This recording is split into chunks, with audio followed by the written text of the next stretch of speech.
who sets up a volleyball game on a Saturday in the middle of the Ohio State Buckeye game? Who does that? They did. The person that hates you, Lisa. I know. I was like, are you kidding me? You're listening to the Nacho Kids Podcast, where we discuss all things step family related. Real stories, real people, real help. Your hosts are the creators of the Nacho Kids Method and the Nacho Kids Academy Step Family Coaching Team, Lori and David Sims. David. Oh, don't you mean Tony? Who?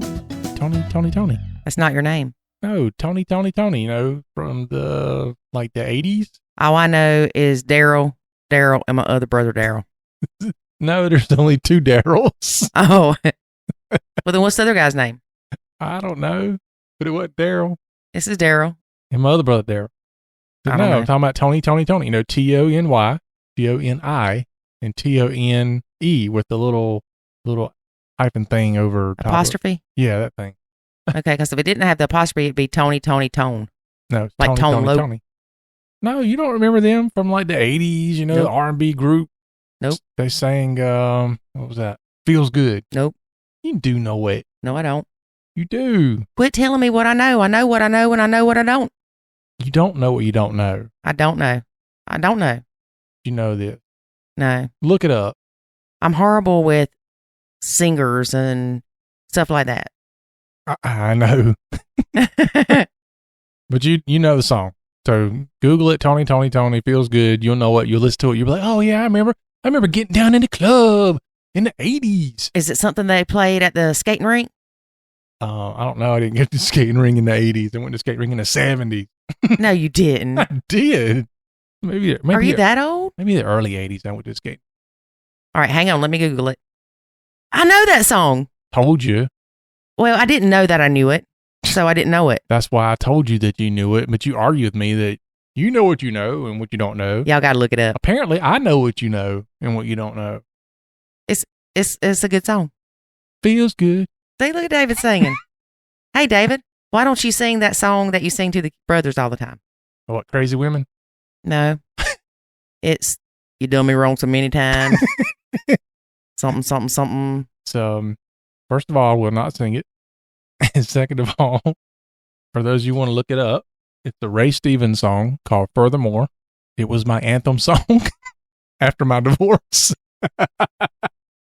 Stop pointing the Nerf gun at me. Sing the song. I am not singing the song. Well, then just say it. I can't just say it because I can't do it that way. Do it, David. No. Come on, show the people your talent. Look, my singing is not a talent. Ow. Stop shooting me. Not singing it. Fine. Can you read the words to it? Do you want people to listen to this episode or not? Because if I start singing, they'll turn it off. No, they won't. That's just for family to hear. Oh, really? Kids love it, though. It's a blast. Oh, I know who Ray Stevens is. Oh, now you're having another epiphany? Yeah. Yeah, Ray Stevens, you know, the squirrel went berserk. Yeah. In the something Baptist church. The first self-righteous church. Oh, see? That was close. It was a church. Ray Stevens did a bunch of cool stuff, man. You don't remember Ray Stevens? Well, I didn't realize that's who you were talking about until I saw his picture, and I'm like, oh, wait a minute. Yeah, he done that one. He did It's Me Again, Margaret. Oh, I know that one. He did The Street. He did The Street. Everything Is Beautiful. How about that? Is that a funny song? No, not a funny song. It's actually one of his not funny songs. He did Get Tarzan. I remember that one. He did Clyde, something about Clyde the Camel. It's Mississippi Squirrel Revival. Yeah. Okay. Well, just so y'all know, since David's not going to sing the song, I'm going to read some of the words for you. No, you're not. I am. It says, well, you done me wrong so many times and made me blue. I don't remember what I ever saw in you. And here you go again, hurting me. Plain to see that I'll always be sick and tired of your lying and your cheating and the way you've been mistreating me. So let me tell you, friend, you'll never get the chance to break my heart again. And furthermore, on top of that, I don't love you anyway. That's only half the song. That ain't even half of it. That's the first verse. Oh, yeah. It's like a quarter. I would do the entire song for the kids. I don't believe you know the entire song, David. It was funny. I don't believe you know the entire song, David. Are you saying parts of it I've never sang? No. I'm just waiting for you to go, yes, I do, Lori, and then singing it. Oh, you're trying to trick me. Trying to use that reverse psychonology. And it's got some off Wiedersehen. Huh? That's what it says in the bottom. Don't you ever try to come back or be the same. That's not what it says. It's off Wiedersehen. Okay. Adios, arrivederci. Ciao, ciao. Ciao, ciao. Then what? Don't you ever try to come back? Okay. I thought it said or be the same, but nope. Whatever it is you're saying is probably right. Hey, you know, that's so funny. How many songs have y'all thought you knew the words to until you were with somebody else and you were singing the song and they're like, that's not what it says. Or you decided to Google the lyrics for whatever reason and you're like, wow, I never knew that's what that song said. Yeah, like the one that's talking about a douche. Is it not a douche? That was not a douche. What is it? A deuce. Oh. It says another deuce. Wrapped up like a deuce. It's actually revved up like a deuce. See? Not wrapped up like a douche. Well, I didn't say douche. But that's what it sounds like when you're listening to it. It sounds like wrapped up like a douche. Well, what's revved up like a deuce? Is that a car? Like a car, yeah. Okay. Oh, now that song makes sense. All right. See? It's revved up like a deuce, another runner in the night. Okay. Which it sounds like it's saying wrapped up like a douche, another rotor in the night or something. It's so weird. We could make a podcast on just what we thought songs said. Yeah, I remember this song. It was like a rap song from the 80s, but there was a part of it that said, there lived a young man. And I thought it said their lithium man. For the longest time, I thought it was a lithium man, not their lived a young man. See, we grew up in the times that we bought cassette tapes, and sometimes they didn't have the lyrics in them. Yeah. And we had no way to Google the lyrics to songs, so we just went by what we heard. Well, I hate to say this, but I would typically record the song from the radio because I didn't have enough money to buy the cassette tape. We all did that. So I'd have like a tape in the radio. No lie. I would sit there. Not in your car. You couldn't record in the car. At home. This is what I did as a teenager now. I would sit, and some of you people that are my age are going to probably remember doing this. But I would sit there on Saturdays during the American Top 40 with the songs playing, and I would be recording, and I would like hit record and pause. And so as soon as the songs came on, in case I'm stopped talking, I would unpause it so that it would record part of the top 40 countdown so that I could have music to listen to in my car. Yeah, we did that. So that's how I got my music. I remember I thought I was like just so tough when I got a stereo that had 2 cassettes. Heck yeah, because you could dub them. Yeah. I don't even know if kids these days even know what dubbing means. I don't even know if they know what a stereo looks like. I remember I had one that had dual speed dubbing. And mine had the equalizer lights. Heck yeah.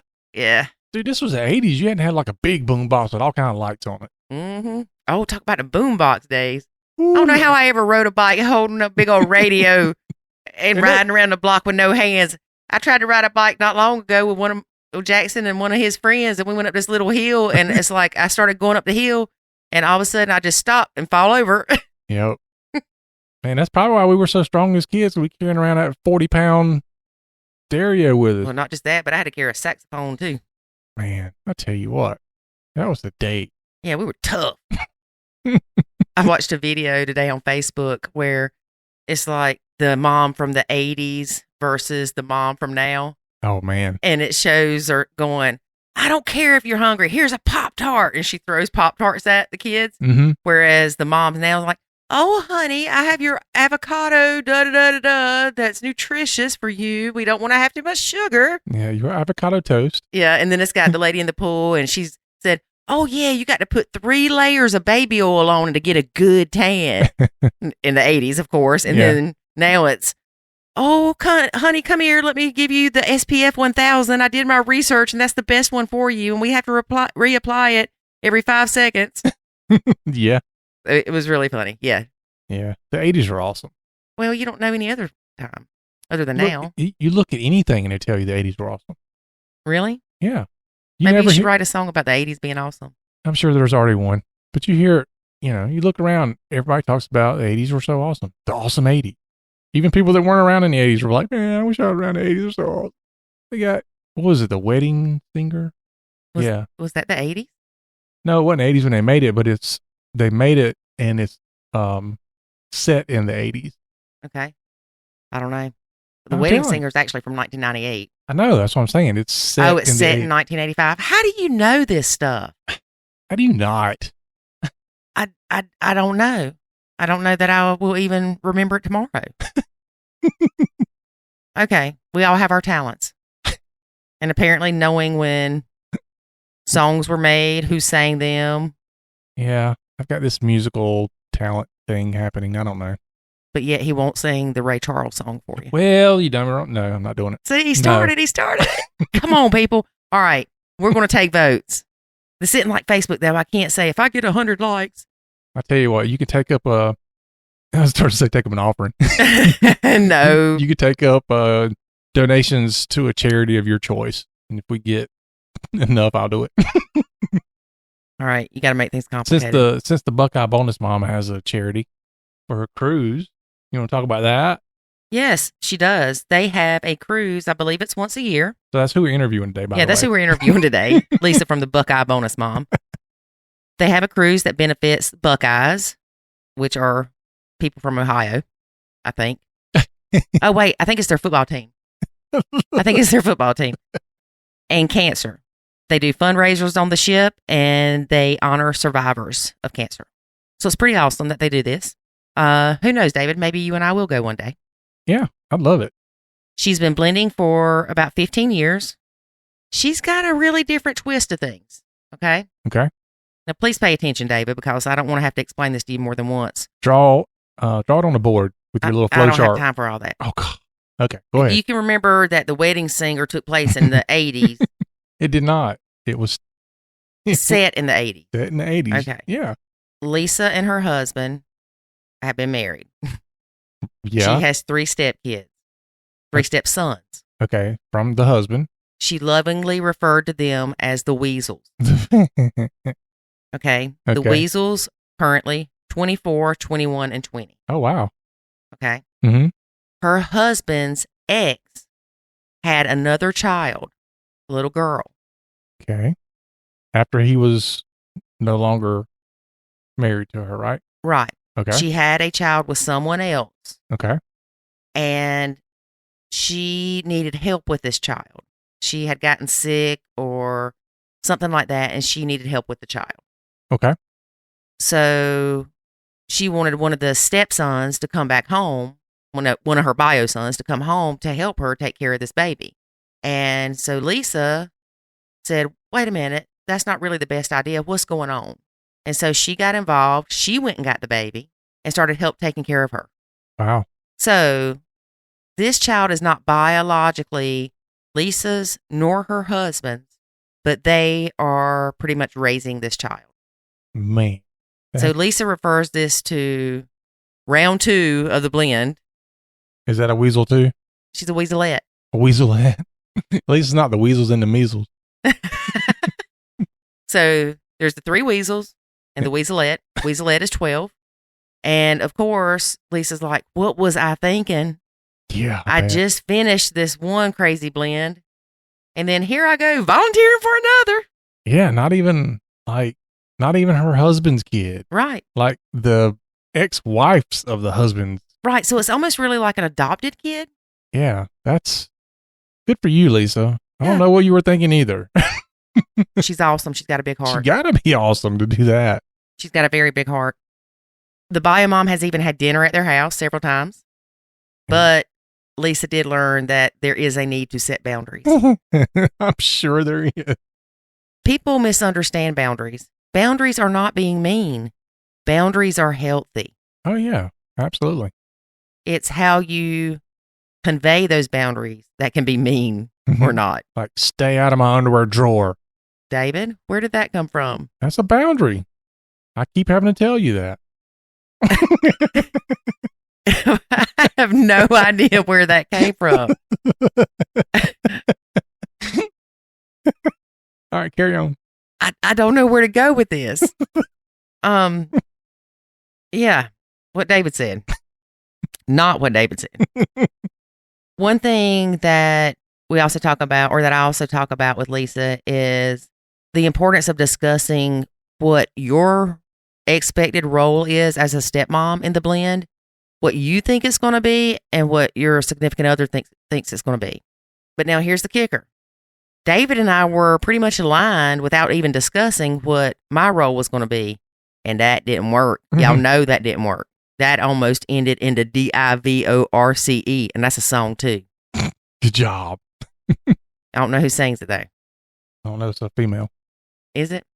Now, there's also that song, Going Through the Big D Don't Mean Dallas. And a male sings that one. I can't believe a judge had to tell us. Yep. Anyway, so it's very important to discuss those things, but also, we've talked about it before, we need a Nacho course for pre-relationship blended people. Yeah. Put that on the list. We'll get it done. You see how long this list is? We're going to be 90, be like, oh, yeah. I think I remember we were, when we had issues. Y'all remember back in 2020 when we said we were going to do that pre-blended relationship Nacho thing? Well, we did it. It'll be one of those things they find when we die, those old archived recordings that never made it out into the public. Yeah, that's like we talked Prince.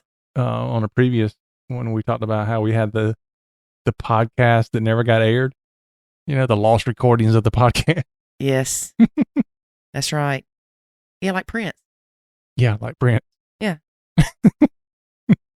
But I did talk to Lisa about her saying that she was the bonus mom, because, you know, that's kind of like makes a Nacho mom cringe. Yeah. Saying I'm a bonus mom. Well, it's kind of one of those things where, you know, I think if you're a bonus mom, if the stepkids think you're a bonus, otherwise you're not a bonus mom. Right. And remember Sylvia when we did the podcast episode with her, and she said, bonus mom, that's like a booby prize. A booby, yeah, I remember that. She said it sounded like a booby prize. Well, we had somebody else said something like, I don't call them my bonus kids because it's more of a struggle than a bonus. Yeah. But she looks at them as they are a bonus to her. And I honestly do think these kids look to her as she's a bonus as well, because they recognize that she has taken their sister in. Lisa, we are so glad that you took in Weaselette.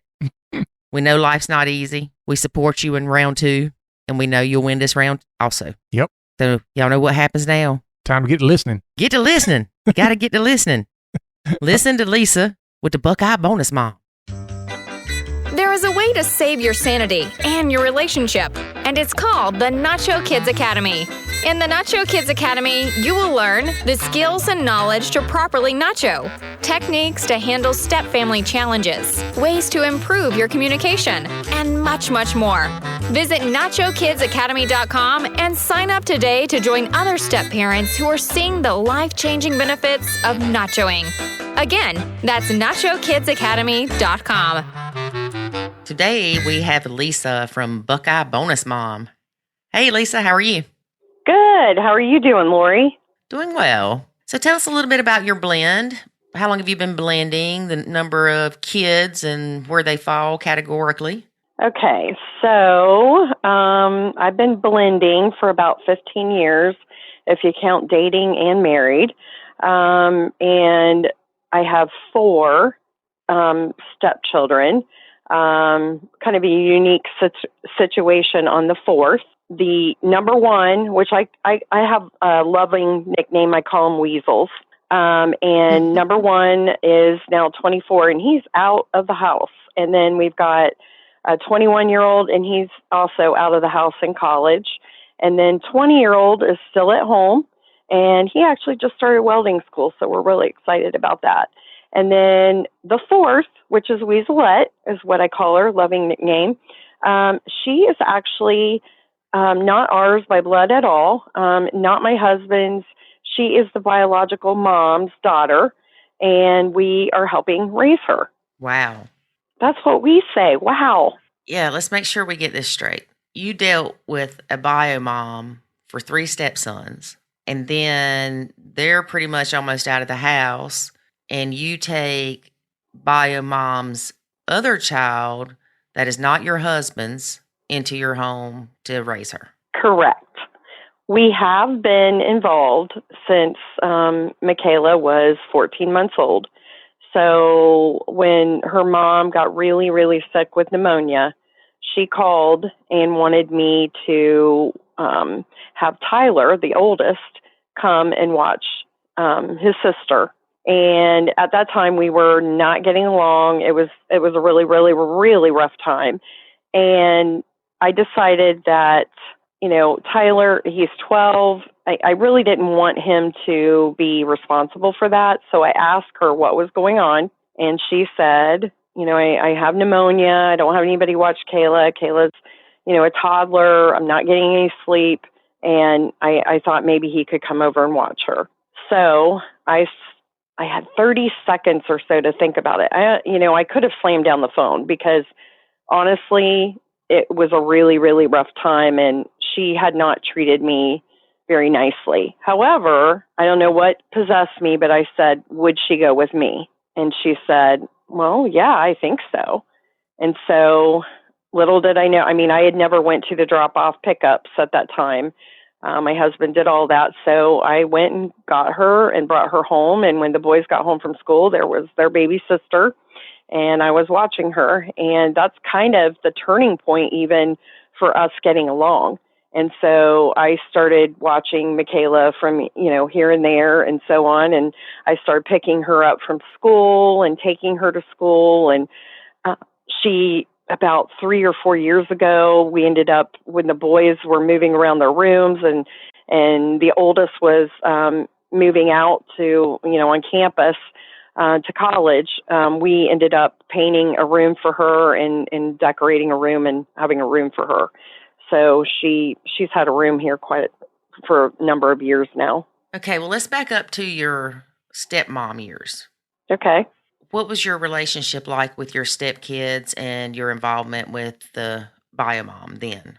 Well, so when I first got married and was dating, Mom didn't really pay too much attention to me, and I think once we did say I do, that's when, she wanted to know who am I, more about me, because I think she realized, oh, she's sticking around, she's staying. So it really wasn't good. I tried to extend some olive branches and they were returned.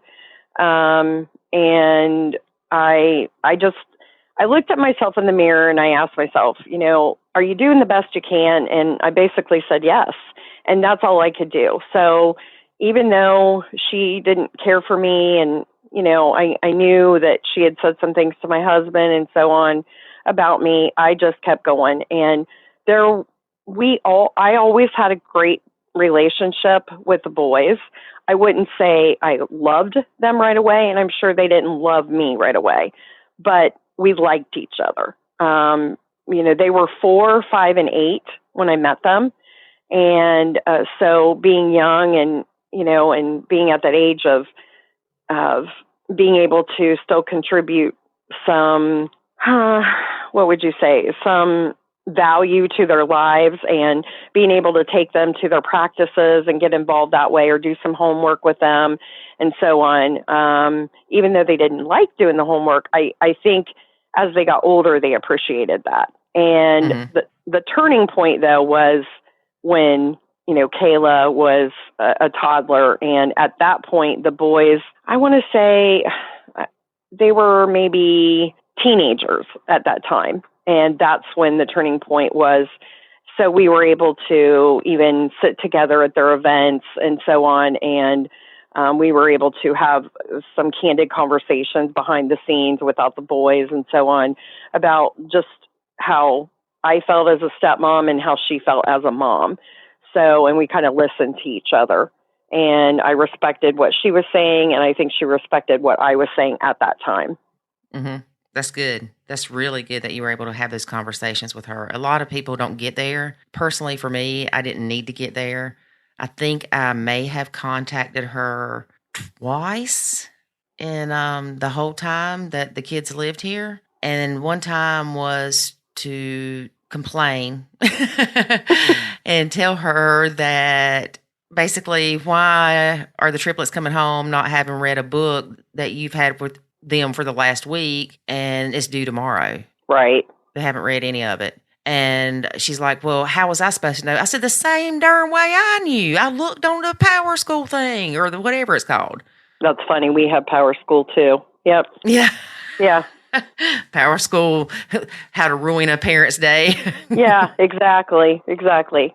I understand exactly what you're saying because when the boys went to school in our district, not in her district, she didn't live very far away at points, maybe 30 minutes at one point, and another time when she moved, it was, maybe 10 minutes or so on.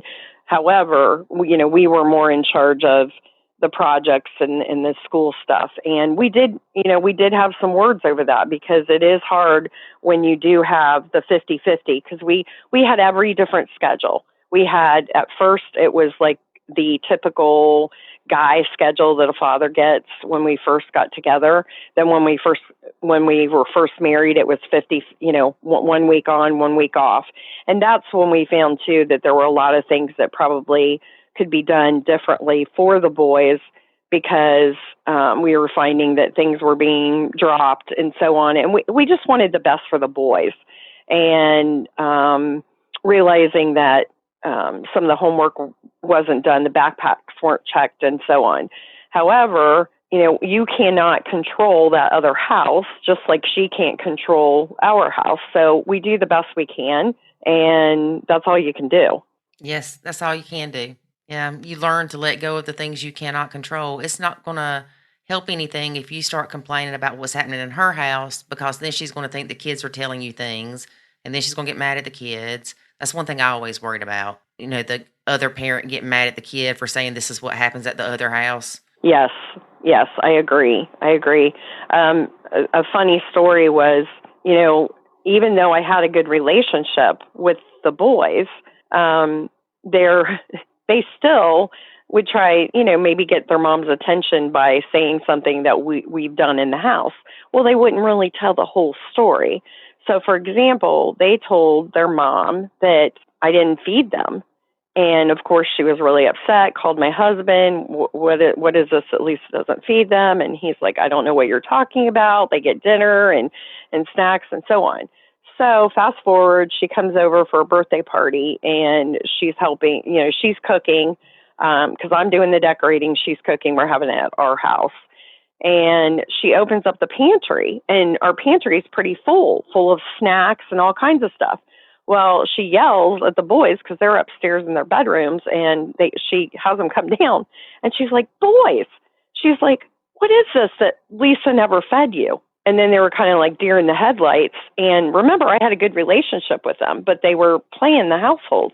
And they were like, well, she didn't let us have snacks before dinner. So that was what they were trying to say. Not that I didn't feed them. I just didn't allow snacks before dinner. I allowed them a snack when they got home from school. And then after that, it was cut off until dinner.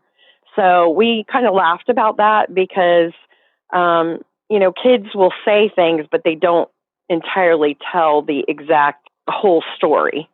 Oh, yeah, definitely. I remember my niece, I went to drop her off at daycare one morning, and she didn't want to go in the first place, of course. And we get there, and she's like, but they don't feed me, and started crying. And I was like, get in the car. So I put her back in the car, and I called them, and I was like, she said that y'all don't let her have breakfast. And they said, we don't let her have 2 bowls. Oh, I know. Kids know how to work it, though. They do. And like I said, even if you have a great relationship, they try to get your emotion, or they try to get your attention somehow. And if you give them that attention, whether it be bad or good, they love it. Yeah, that's it. Now, let's back up a second. Bio Mom was in your house? Yes. We've had the biological mom over for dinner. She's come over before. We've had, once we started, getting along and so on, instead of having, 2 birthday parties, we would have 1 birthday party. or one graduation party, because it was silly to try to invite, her side of the family, my side of the family, my husband's side of the family. And we just did a combined party. And so, yes, she's been over and inside the house and so on. And, again, that it didn't come overnight. That wasn't something that I was like, oh yeah, just come on in. It was step by step, and it just happened. Yeah. I don't see it ever just happening in my world. This is where everybody's different. Exactly. No, and I will say this in Buckeye Bonusmom, we all have the same similar feelings. I truly believe that at the core, like Ron Deal said. However, the family dynamics, the family situations, if you got his, ours, hers, you've got some like me that are child free. I don't have any bio kids, and you've got to figure out what works for you in your home with your husband, and the way it works with your marriage. And that's the best you can do, because each family is different. Yes, it is. And you do just have to figure out what works best for you. Exactly. In the beginning, if somebody would have told me about nachoing before David and I got married, or even in the first year, I'd have been like, you're crazy. Step back and don't tell them what to do, and don't make sure they do their homework and their chores. And what are you talking about? A stepmom's supposed to do all that stuff.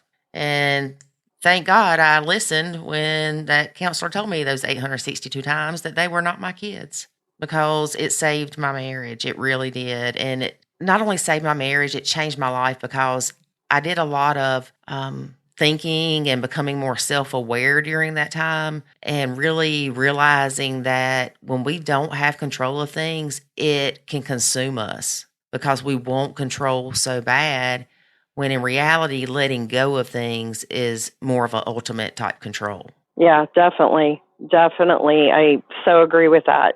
Our egos get in the way. Lots of different things. You want control. You want to know, I'm a planner, for example, and the biological mom is more, fly by the seat of her pants, that's just how she is. I'm not saying that. That's just a fact. And everybody that knows me knows that I'm more of a planner, go by the calendar, so on. I had to learn to be so flexible, and I was not used to that. Plans changed, so on, and I had to let it go, because otherwise I would have been in a ball in the room crying because things weren't going exactly how I planned. And you do have to pay attention. You have to pause. I say that all the time. You have to pause. You have to really think before you speak. And is it worth it? Can you bite your tongue and go through it? I'm not saying that you should bite your tongue all the time, but really, is somebody going to hear you, somebody not? And just like what you did with stepping back, the thing that I can tell you that how I stepped back in the beginning was I really got to know my stepkids, my stepsons. I did not punish them. I didn't discipline them for a very, very long time. I will say, I want to say maybe a year. And I spent a lot of time with them, but I would leave that to their dad, because I wanted to make sure that they understood, my role and respect, but I wanted them to know that that was from their parent, because I feel like if you jump in too quickly on that, that can backfire on you. So I did end up disciplining them, because I ended up spending a lot of time with them. And, if dad's not home till 6, 7 o'clock and they needed discipline at 3, it's hard. However, for the first, I want to say, like I said, for the first year or something. And I remember Tyler, the oldest, talking at one of my stepmom events. And one of the things, I think one of the ladies asked, or the stepmoms asked him, said, what did Lisa do well? Or something that she did well that you liked. And he mentioned that. And that's kind of stuck in my head, because he said she wasn't quick to discipline. She got to know us. She did homework. She did fun things and so on. And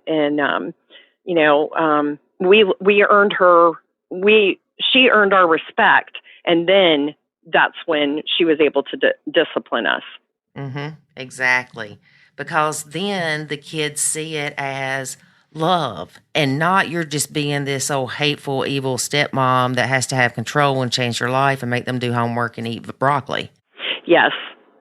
Yeah, that's true. They know when you walk out the door and say, where are you going? It's because you want to make sure that you know where they are in case something happens, not because you're trying to parent them. Because Right. that's not your role. Yeah, exactly. I agree. And by the way, my stepkids all like broccoli. I don't. I know. Weird kids. Now, you and I were talking a few minutes before we started recording, and you mentioned needing boundaries with BioMom, and you didn't start off that way. No, we didn't. So we didn't get along for so many years. And then when we did, start to turn that corner and started to get along, and we started sitting together at events or talking here and there and having some candid conversations, I didn't really put in too many boundaries. I mean, I had her over at the house. I'm trying to think. We didn't really think about boundaries at that point. And now rethinking, probably should have put up some boundaries of how we were going to do this, because now I think we've been doing it for so long, going back and trying to put some boundaries in place have been a little bit more difficult. And it's not that I want to get along, but I just think there should be some boundaries, some more boundaries in place than there was in the beginning. Right. So are you still comfortable with her coming to hang out at your house? She still does here and there, not as much, because, she's got her own life. When the boys, when they were little, it was, and if they had sports and stuff, if that was a way to see them and she could come over to dinner and spend an hour, that's kind of why we did what we did. Now, the boys are pretty much grown and they can contact her, when they want and so on. And now with her daughter, we're trying to figure all that out again, because it's basically like what I've said is round 2, because, we signed up to be a guardian for Michaela and co-parent with her mom. And she is in our school system. So, she gets the bus from our house and so on. And her mom works late hours with being in urgent care. So we've got to find the time to figure out when it's best to go see her mom, when it's best to stay the night at our house, and so on. But she still has come over here and there. Not as much, though. Yeah, you must be a kind soul there, Lisa. I really, you know what? I do everything why I do it. And I know for you, like you said, it saved your marriage. And I understand, again, everybody is different. For us, I did it because I wanted, if there was any way possible that I could get along with their mom, I wanted them to have that peace, if that makes sense.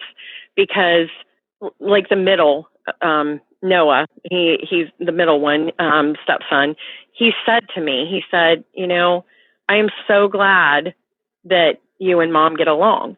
And I could see it in their faces when we were at events, instead of trying to look over completely to the right and see their mom in the stands, or completely to the left and see us in the stands and not even be able to sit by each other. And I know that it doesn't work for everybody. Again, it's what works for your family. But for us, it did work, and I saw the peace.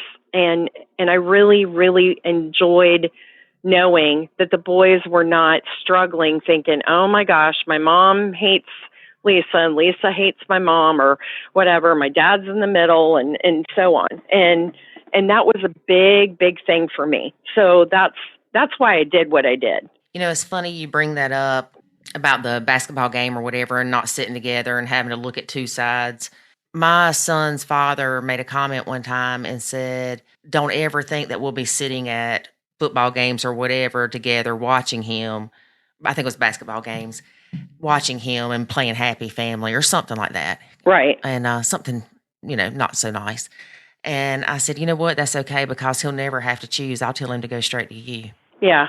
That's ridiculous. You don't do that to kids. You don't make them feel like they have to stand in the middle and not know who to go to because they're going to hurt somebody's feelings. Right. And I saw that when we did not get along.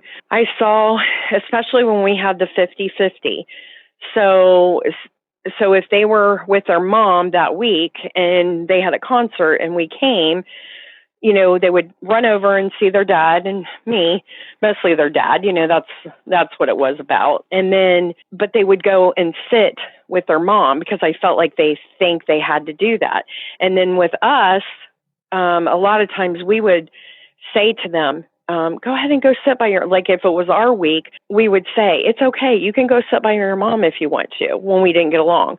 Because I just, again, I posted the other day, I think on Facebook, and I thought, what do these kids, what must they think? And what do they go through that we have no idea? My parents, I'm blessed. They've been married for 60 years. So I do not come from a divorced family. So I'm also adopted, and so is Ryan and my husband. And the reason why I mention that too is because I feel like being a stepmom, I never had to have blood. I mean, I know some stepmoms don't love their bio kids, or I mean, not their bio kids. Of course, they love their bio kids. They don't love. I don't know sometimes. yeah, exactly. They don't love their stepkids like their own, but I don't know any different. So for me, maybe if I would have a biological kid, which that's a whole nother podcast of how I wanted. It's funny how life works, but anyhow, but I do love them just like they were my own because I don't know any different. And to me, blood, it doesn't matter. And it doesn't matter to Ryan either. But I feel for these kids. And I don't know, maybe you're right. I kind of have like a soft spot in my heart. And I just feel like, it's not that I want to play happy family, but I wanted them to have some peace. And again, I understand because a lot of people think, well, there's a divorce for the reason or a reason. Why are you guys sitting together? You're making it seem like it's some false thing. Well, I don't know if it is or isn't, but the boys sure liked it. Right. Well, I think a lot of it has to do with the fact you're adopted. Maybe. I think that you're going to view family from a different viewpoint than people that weren't adopted. Maybe. I mean, to me, my mom and dad, the ones that raised me, the ones that held my head when I was sick, the one that came to my event, those are my mom and dad. I've never looked for, my bio parents either, has my husband, because I don't know. First of all, that's another whole can of worms. And I've got enough on my plate and my table and everywhere else to even think about doing that. And, but again, I had my parents are great. They're awesome. But right. Mm-hmm. I look at it maybe from a different perspective. I don't know. I look at it. I don't know. I just love kids.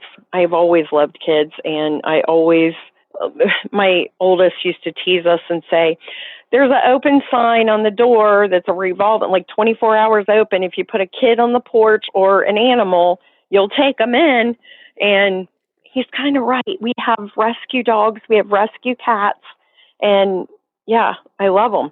Yeah. I like kids too. And David's kids and I thought we were doing pretty good until it's hard to love somebody that's trying to destroy your marriage. Yes. And wishes you would leave the house and probably wishes you would die, but knows better than to say that part. Right. Well, no. And I can't imagine, and you shared with me, there's 4 boys.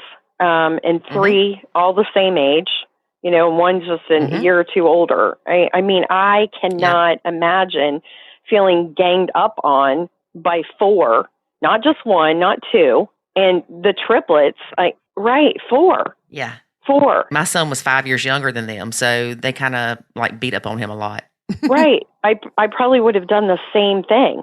I mean, again, we talk about what works for the family, and you have to figure it out. And that's the thing. There's really, not that there's a manual for parenting, but I think we talked a little bit before we started the podcast about,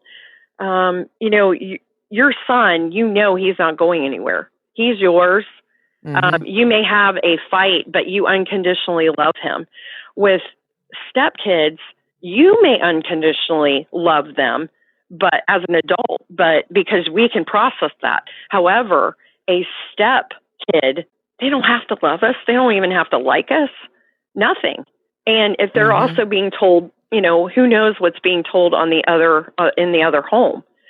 So, it's really, really difficult. Well, and two, I understand the being an adult and being able to love them. Yeah, I love my stepkids. Now, I don't know if I can say I love my stepkids unconditionally. Yeah. And I know that sounds horrible, but I love my son unconditionally. Exactly. And I love my stepkids. I would do anything in the world for them, but I don't know. Maybe I do. I don't know. I'm struggling with this because I do love them, and I feel like that there's really nothing they could do that would ever make me stop loving them just as a person. Right. But I guess in a way it does come with conditions, because if they came in and started beating up my kid, no, that's unconditional. You beating up my kid, I'm not going to love you. I can't love you if you beat up my kid. Right. That's just wrong. Right. So, yeah, you've got me wondering on this one how I feel about it, because it's not an unconditional love. And I think it's okay, too, for the step parents to realize that they don't have to like the step kids either. No, I totally agree. There's situations where it's just not going to happen. It's not going to mesh, and that it, unfortunately, it does happen, or fortunately it does. But you marry the person and he comes along with a lot of baggage, or, in some cases we come along with a lot of baggage, and we help each other unpack it. But I totally understand where you're coming from as far as, like I said, if I had a biological kid, I may feel, it may change my perspective, the way I look at my 4 stepchildren. But now, because I don't have any, I don't know any other thing. And for me, I do love them unconditionally. I used to tease the one and say, Right. I'd take a bullet for him, and he would just think that was, because being a boy and, that kind of thing. And he would just kind of snicker and think that was kind of funny, but it's true. But I don't know any other way. So not having a biological child, it makes a difference. Right. Now I'm going to be questioning myself, because I do feel like that. Now, granted, at one point, this is what I'm, we try to tell people is, y'all, I'm telling you this stuff works, because I went from those kids hating me and me hating them just as much as they hated me to right now I'm trying to question if I love them unconditionally, because I do love them enough to where I'm thinking I may. And that's a big thing, to love somebody unconditionally. Yes. And if it doesn't, if it doesn't, and I don't think the stepmom or stepdad should be ashamed if they don't. But I do think there, should be some sort of respect and that type of thing. Even if you don't like each other, you got to figure a way to work around it. And like you did, you stepped back and you figured that out. And now you're saying, you have a pretty good relationship with them, and it worked. It worked for you. It saved your marriage, and it worked for you and the relationship that you have with your stepsons. Yeah. I mean, I re-engaged as the cool aunt. I was the one that bought them the cereal they wanted, or I was the one that would buy something at the dollar store or send them in the dollar store to get something and give them a couple extra bucks to get them something. Right. I know what you're saying. No. And I mean, that's great. That's great. Unfortunately, I'm not the cool aunt. I think sometimes, I think sometimes, what did they call me for the homework? They called me the homework Nazi. Yeah, I got that nickname. Homework Nazi. Yeah. Because I am all about education. So I was always checking their homework, making sure that they were doing it. Obviously, when they got older, no. But when they were younger, yeah, we pulled out the backpacks. We made sure that Power School, what we talked about, that was on. I want to make sure that you're doing this. And I think now, though, I think that, they laugh about it, but I think they were happy that I did. I was there, because their mom wasn't here or was at work. Their dad's at work. So it was me. Right. Now, let me ask you something. Before you and your husband got married, did y'all discuss, hey, this is what my role's going to be? I'm not going to discipline them. I'm going to just kind of help you if you need it. Or did y'all even discuss that? Because I know David and I really didn't discuss it. It was just kind of assumed that I would take over the mothering type roles, which includes the dinner, the homework, all that stuff. Yeah, we did go to counseling actually before got married, because honestly, I did see, it's not like I didn't want to marry him and there were a bunch of red flags, because honestly, you talk about it, would you ever do it again? I love my husband. I absolutely love him, but it's been hard. It's really been hard. And going through some of the things that we've went through, you question it at times. So we did go through a couple sessions of counseling before we got married, and, discussing a few things here and there. But I, in my mind, I was going to be the super stepmom, and he thought that too. I did not think about, should I take him to the doctor? Should I not? Should I take him to the dentist? Should I be making a dentist appointment? So I kind of left it to the mom. And when, say, I would ask her, hey, the kids, are they going to the dentist soon? Oh, yeah, I've got an appointment or something like that. And then I would wait. And if say they didn't end up going, then we would make the appointment. I kind of asked my husband, should we make an appointment for the dentist? Because I know they haven't gone yet in a while. Yeah, go ahead. And so I would take them. But we didn't really discuss every rule. We did kind of discuss the disciplining, but I kind of said, I don't want to do that. I don't really know him yet, and I just want you to do that. So, and little did I know that was going to be a good thing. Because again, there's no manual, and I know people that have introduced their kids on a first date. I know kids that haven't met their partner or significant other, for 6 months. There is no right or wrong way.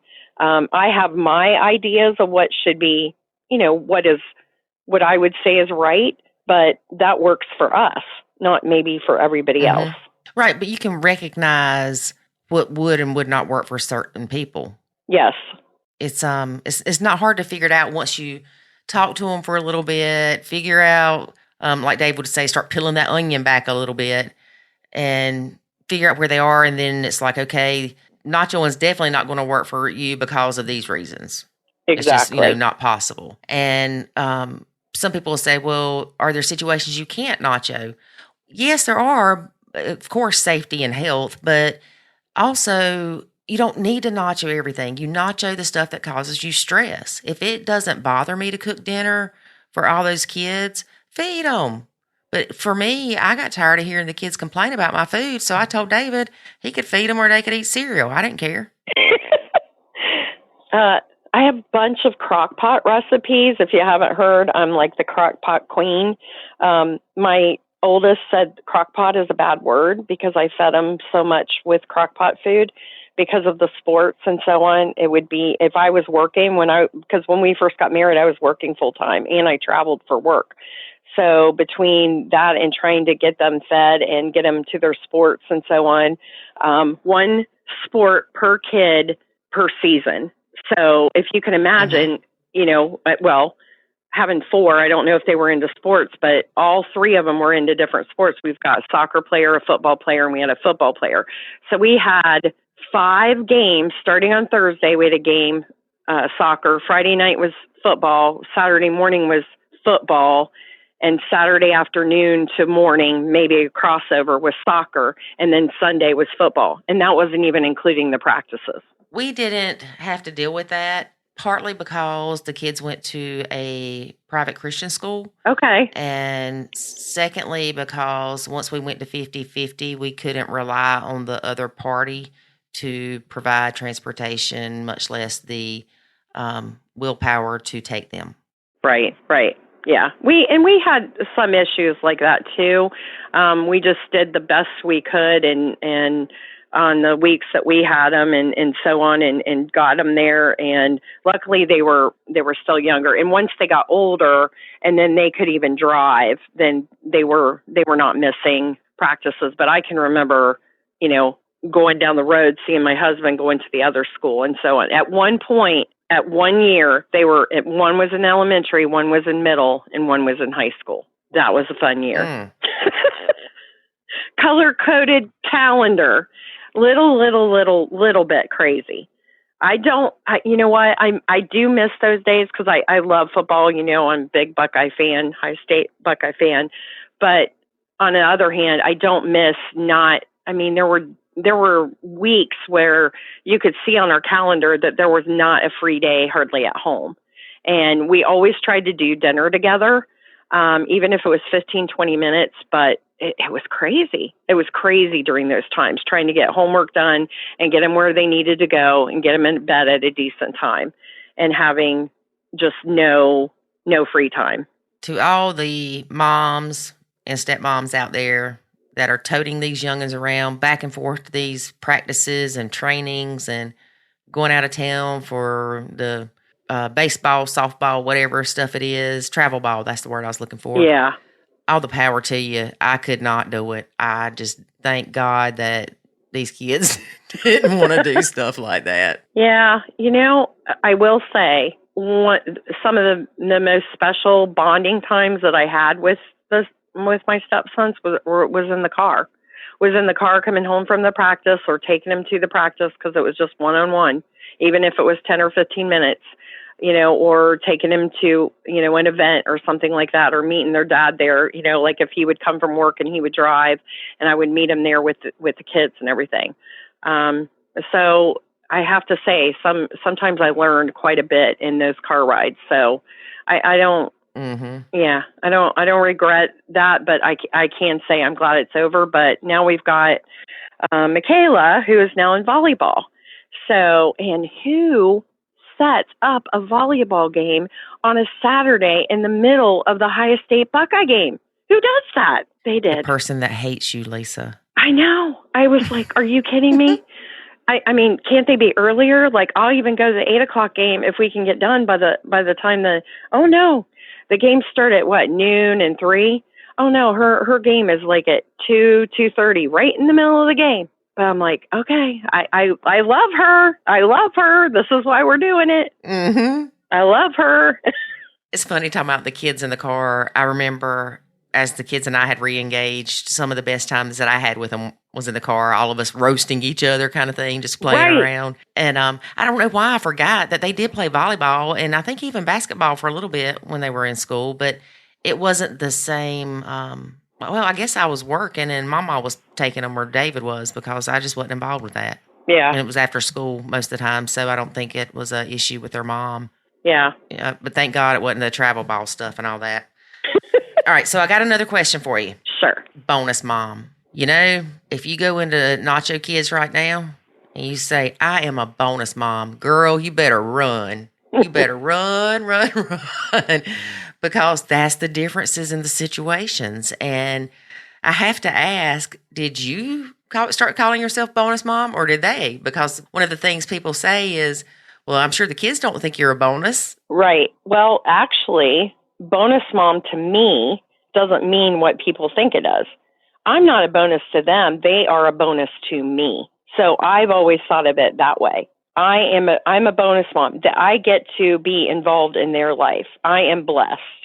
And so, no, they don't call me bonus mom. They actually just call me by my Lisa. Sometimes they had nicknames for me when they were little, Lisa Pizza and different things. I mean, cute things, but it's always been Lisa. They've never called me anything different. But as far as bonus mom, that's why I came up with it, because stepmom has such a negative connotation with it that when I put together the group, I just couldn't, Buckeye bonus mom just sounds better. Buckeye stepmom, Mm-hmm. it just kind of, bonus to me, again, it's not about me being a bonus to them. It's them being a bonus to me. I still don't think I'm a bonus mom, though. I'm still not your mama. Right. And it's because of what you lived and what you did. But I wouldn't be surprised, you wait a couple more years when the kids get married and so on. I mean, you're going to be the grandma, they're not going to be like, oh, she's the step grandma. I don't see them doing that. And with the relationship that you have now and that you've built, so Yeah. it kind of comes full circle. You might not think that you're a bonus, but honestly, you have impacted their lives, whether you stepped up, stepped out, stepped in. Oh, yeah. And that's what we try to tell people is even while you're not showing, you still can be a good role model for these kids.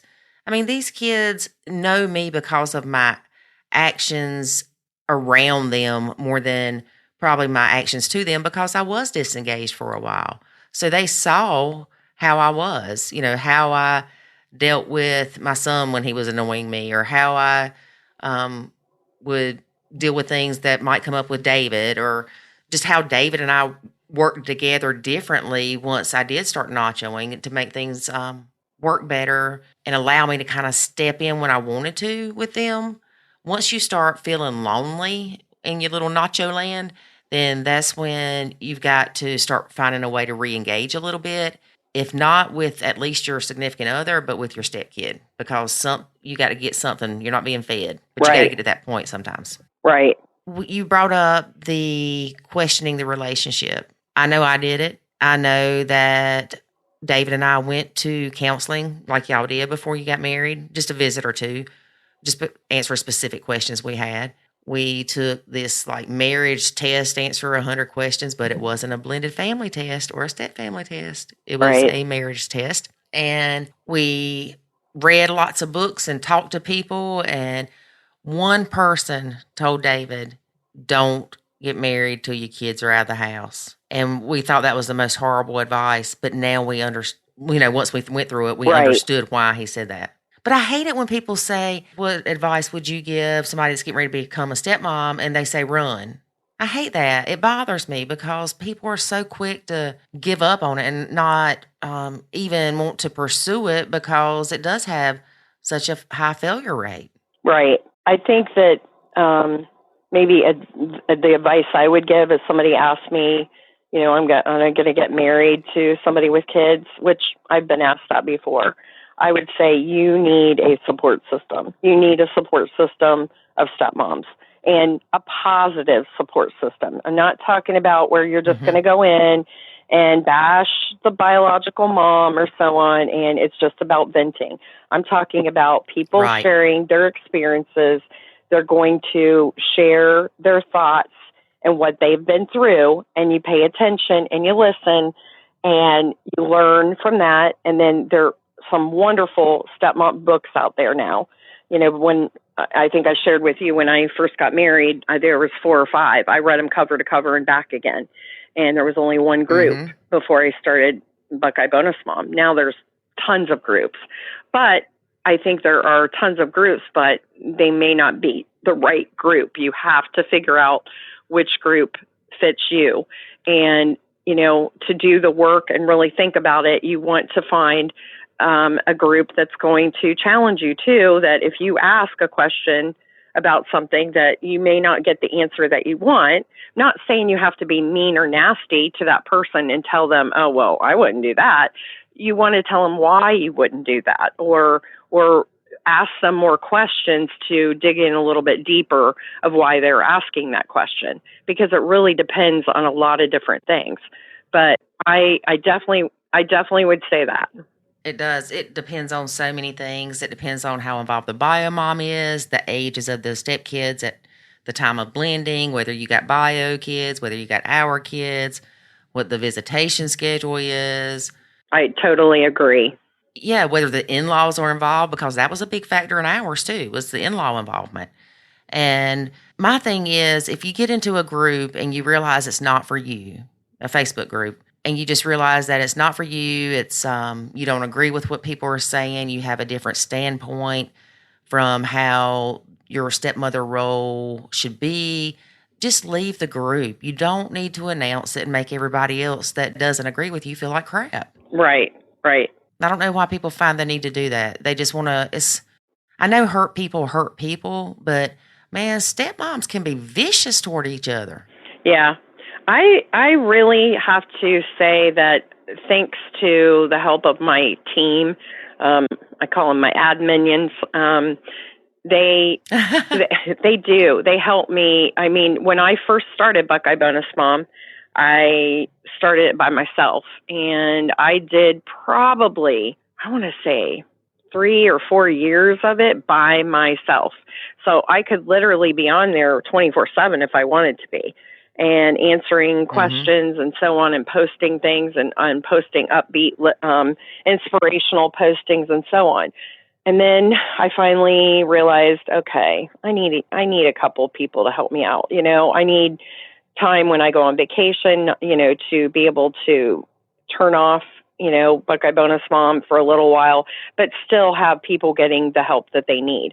So luckily, I found a really, really good team of 6 gals that helped me over the last several years. And if it weren't for them, I don't think that Buckeye Bonusmom would be as drama-free as it is.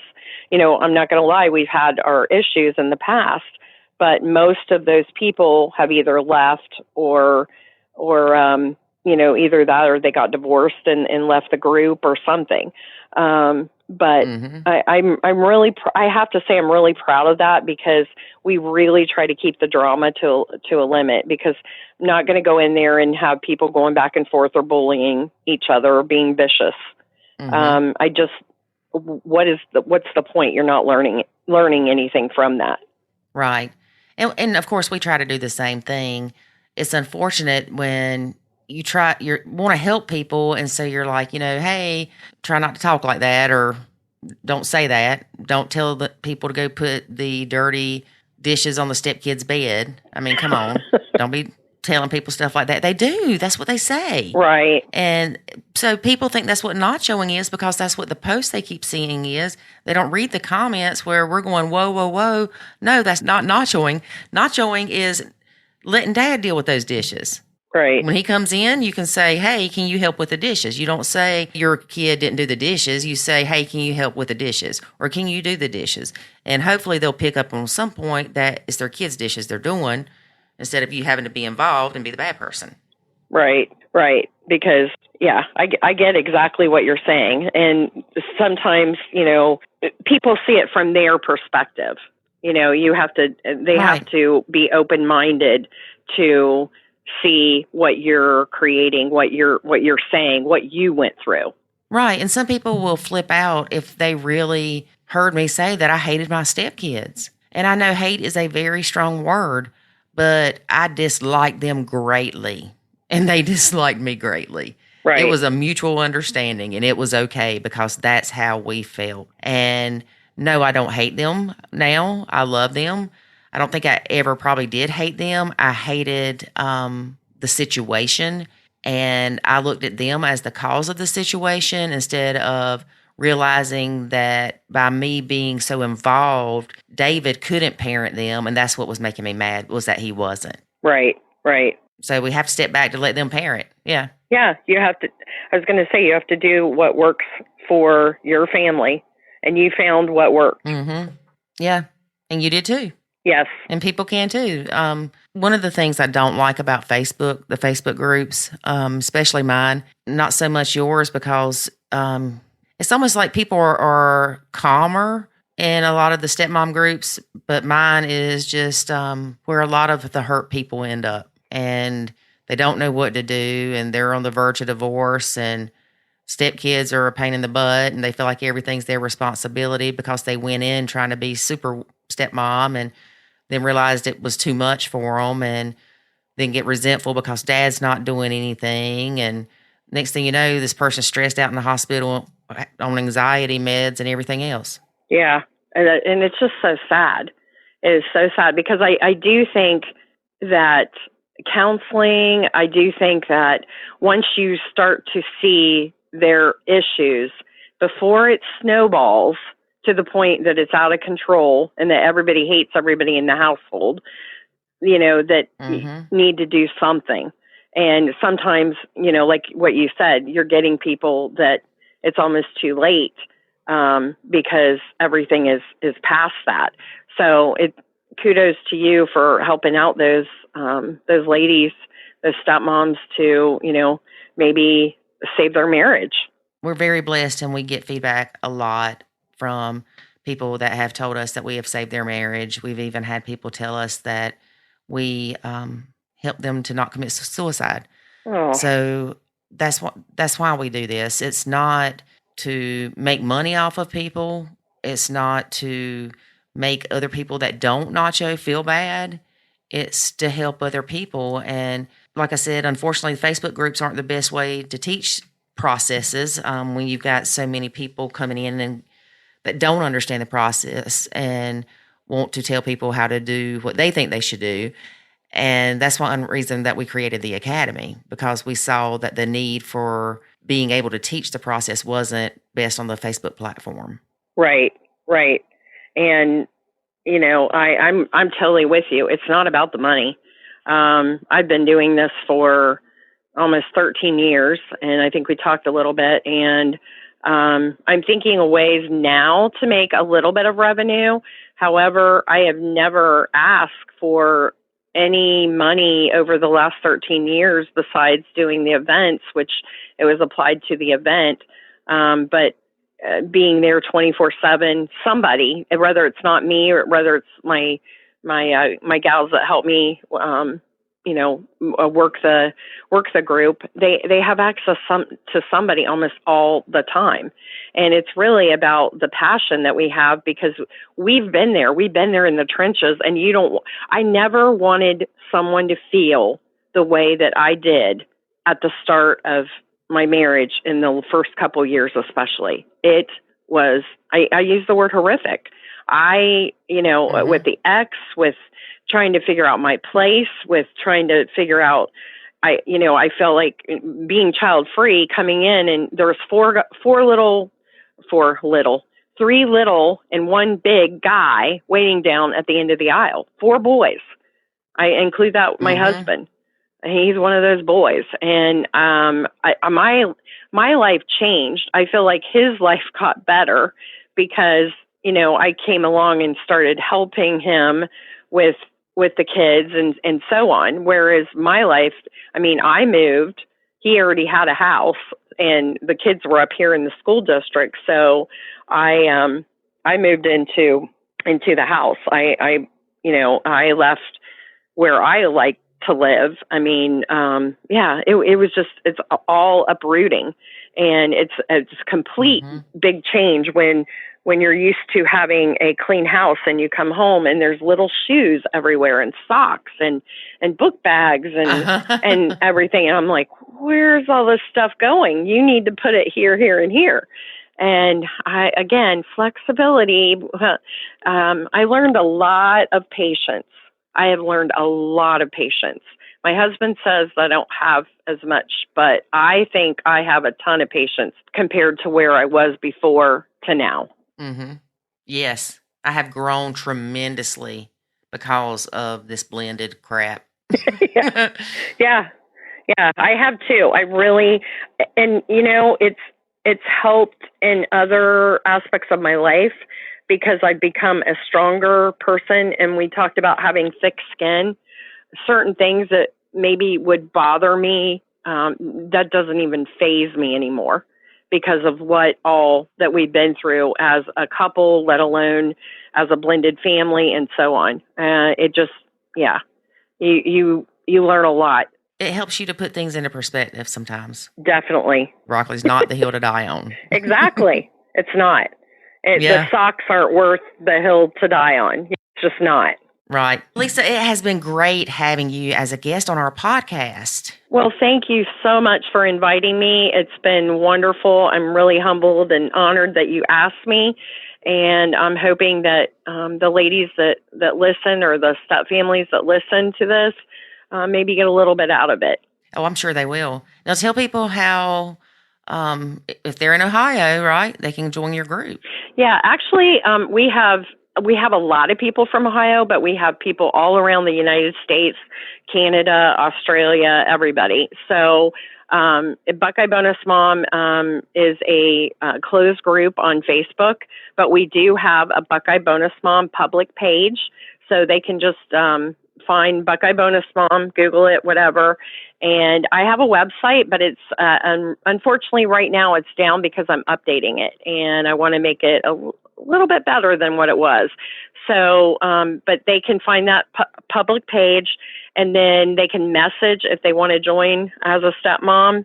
Unfortunately, it's just for stepmoms, not stepdads or anything, but because I feel like that's who I can help. That's the forte, because I've lived it. I'm living it. So, but yeah. Mm-hmm. All right. Well, that's awesome. And again, thank you so much. And I'm sure that at some point we'll have you back on. Okay. Thank you so much. Have a good day. Thank you. You too. Bye. Bye-bye. Well, what do y'all think about weasels and weaselettes? I like that. I think it's cute. Yeah. It's a lot better name than you called mine. Nachos? Nachos. No, How dare you call your stepkids an appetizer? You remember how many emails I got about that, or messages? And yeah, that's funny. You're like, what do you mean appetizer? That's the main course. What if I called them sardines? Would that have been better? Stinky little things. Yeah. That was more appropriate. Sardines would have been a lot more appropriate. Okay. Let's listen to another testimonial about nachoing. Testify, woman, testify. Someone asked the question, has nachoing helped your relationship? Okay. It wasn't me that asked this question, but I'm going with it. The response was, yes, our marriage is better because of it. I am much less stressed now, and it makes things easier. My husband actually suggested I nacho to help with my stress and anxiety. Mm-hmm. Cheers to the husband. Absolutely. That's exactly what I did. David, why is everything got to be about you? It's not. I'm just saying. I tried to get you to nacho. You did not. I did. I just didn't call it that. Y'all, we have been through this over and over. I just told you to back off. No, you didn't. And then you looked at me like, what'd you say to me? And I was like, I said, back off. I wish y'all could have seen his face. It was one of those, looks. What'd you say to me, Willis? I get ready to whoop you upside the head. It's not what you say to me, Willis. Don't I know get your that. 80 shows messed up. What you talking about, Willis? There you go. So anyway, it was great talking to Lisa. We think she's awesome. Mm-hmm. And I hope to talk to Lisa again in the future to find out about maybe doing a nacho cruise. Yeah. Well, she's got, what was it, Buckeye Bonus Moms? Mm-hmm. Can we do the Carolina Crazy Moms cruise? No. But, there are cruises that go out of Charleston. Exactly. Are there cruises that go out of Ohio? No. A river cruise? No, I think these are real cruises. But the nacho cruise would be cool. Yeah, but we've talked about it before. All these men that don't know that their significant others are nachoing them. And, some of these women might choose to drink alcoholic beverages. And the next thing you know, they'll be nacho, nacho, nacho. And everybody laughing at Nacho. And they'll sing the Macho Man song, but say Nacho Man or Nacho Kids. And all these men will be like, what? They'll be so confused. And then they'll tell them, because they Nacho Kids. I would just be afraid of people that are not happy in their relationship in an inebriated state with other people that aren't happy in their relationships. Well, see, maybe that's the difference in Lisa's group and ours, because her group is the Buckeye Bonus Mom. Mm-hmm. So to be a bonus mom, you probably don't have the issues that you do as a nacho mom. Yeah, you gotten past the drama. Yeah, or didn't have it in the first place. Yeah, that's true. Or didn't have to nacho. Again, you can have drama, but still not have to nacho because that's not what your relationship requires. Possibly. Yeah. But it's still funny that people go, I don't have to nacho. And then when they start telling you some of the stuff they're doing, you're like, oh, no, you're doing some of that. Yep. Like I'm about nacho you. Or they'll say, I don't agree with nachoing, but I disengage from my stepkid. And it's like, okay, that's part of the nacho process. Mm-hmm. You're just forgetting the good parts or the other good parts of the nacho process. Mm-hmm. All right, y'all. David. Mm-hmm. Yep. I got to go study up on my 80s stuff so I can act like I'm as smart as David the next time. Not going to happen. Tell me one more song from the 80s, David. Look, I remember the 80s. I'm not going to say why you don't. Because I was a baby. Cradle robber. You were not a baby. I was. You were not. I was. So what do you want from the 80s? A song from the 80s? Give me one more song from the 80s. I got one. What about Another One Bites the Dust? Yes. Yay! Lori wins a prize. Yeah. Bon Jovi's first albums in the 80s. A friend of mine got married, and as she was coming down the driveway in the police car to get married, they played Another One Bites the Dust. Pretty cool. Yeah. That had to be early 80s. Go ahead and look it up. I am.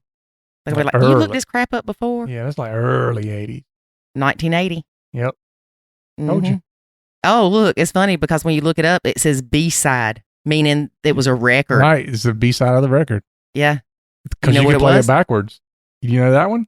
No. Another One Bites the Dust on the record on B-side. You put the needle on there and spin it backwards manually. Another One Bite the Dust would say it's fun to smoke marijuana. Nuh-uh. Look it up. Did you do it? Of course I did it. Did you hear it? Yeah. How did they get it to say that? Because wouldn't you have to say it reverse? There's back in the 80s, there was this whole thing called back masking, where they could make a record say things backwards. And so they did it a good bit, actually. Okay. Well, do you know what song was on side B? Do you know what song was on side B of the Another One Bites the Dust record? No. I don't. I didn't listen to it, apparently. Don't Try Suicide. All right. So did you look it up? I did look it up. Fun to play or fun to smoke marijuana? It doesn't say that it's true. It just said that Christian evangelists claim that when played in reverse, the lyrics, Another One Bites the Dust, becomes It's fun to smoke marijuana.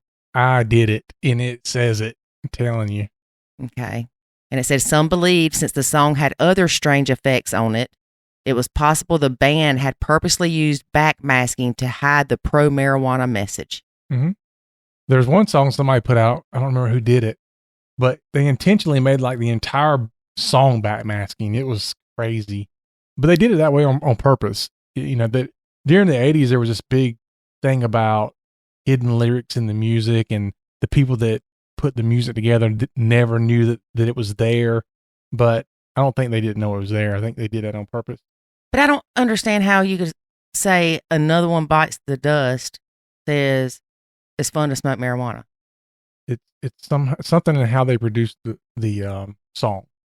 I mean, because it would be a new Jeram e-coms ought enough. Okay. All right. We're going off into I could tell you some more that I found out. There was another one I had. I think it was the Jay Giles band. Angel is a Centerfold. There was a certain part of it, you played it backwards and it said like, I am Satan or something like that. It was crazy. I know a guy that used to love that song. Okay. But anyway, I'm going to look that up too. Some of my more 80s useless knowledge. David is full of that today. All right. So that's our show for today, folks. Make sure you join us again next week as Lori is Googling backmasking stuff. Talk to you later. Hasta la pasta. Thanks for listening to this episode of the Nacho Kids Podcast. Find us online at nachokids.com. Until next time, remember, life is good when you nacho.